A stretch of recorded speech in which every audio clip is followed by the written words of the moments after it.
Have you ever seen a kid so spoiled it made you question gentle parenting? I've been serving tables for 12 years and never wanted to throw a kid through a window until last night. This woman came in with her son, maybe 11 or 12. The kid was wearing designer everything and carrying a phone newer than mine. They sat in my section, and I knew immediately this would be hell. The kid didn't look at me once, just held up his hand while scrolling his phone and said, "Get me a Coke. Make sure it's not flat like last time." His mother whispered she was sorry, that they'd never been here before. The kid heard her and screamed, "Stop apologizing for everything. You're so fucking pathetic." The entire restaurant turned to stare. She just looked at her menu with tears forming in her eyes. I brought the Coke, and he took one sip, then threw it back on my tray. "This tastes like shit. Are you stupid?" I said, "Not flat." It was a fresh can I'd just opened. His mother started to speak, but he cut her off. "Shut up, Mom. Jesus Christ, you're useless. Just sit there and be quiet like always." She asked me quietly for a different Coke. I brought 3 cans so he could pick one. He opened all 3, tasted each, then pushed them all away, saying they were garbage, and I was too poor to understand what real Coke tasted like. When I asked for their food order, the kid ordered a steak well done with fries. His mother tried to order a salad, but he interrupted again. "She'll have water. She's getting fat again." The mother just nodded and closed her menu. I wanted to say something, but I needed this job. The kid played videos on his phone at full volume,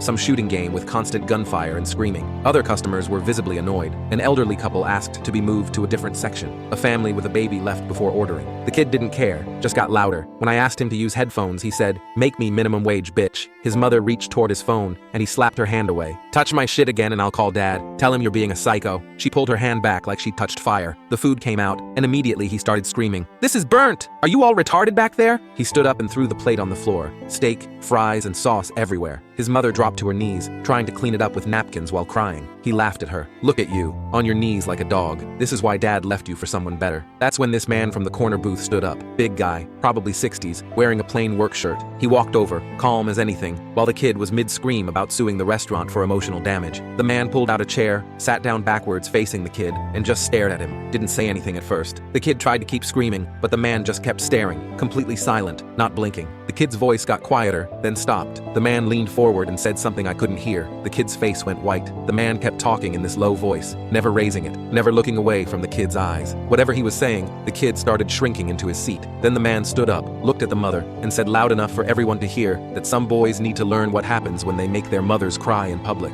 Said he'd be watching and waiting if the boy wanted to continue his performance outside. The kid didn't move, didn't speak, just stared at his hands. The man went back to his table, finished his meal in complete silence, while the kid sat frozen. The mother paid the check, left a $100 tip, and practically carried her son out. He didn't say a single word. The man left right after them. I don't know what he said to that kid, but it worked better than any punishment I've ever seen. Today the mother came back alone, apologized properly, said the boy's father had been spoiling him to win the custody battle, but she was fixing it now. Said that man from last night had given her his card. Turned out he ran a military-style boarding school for troubled boys.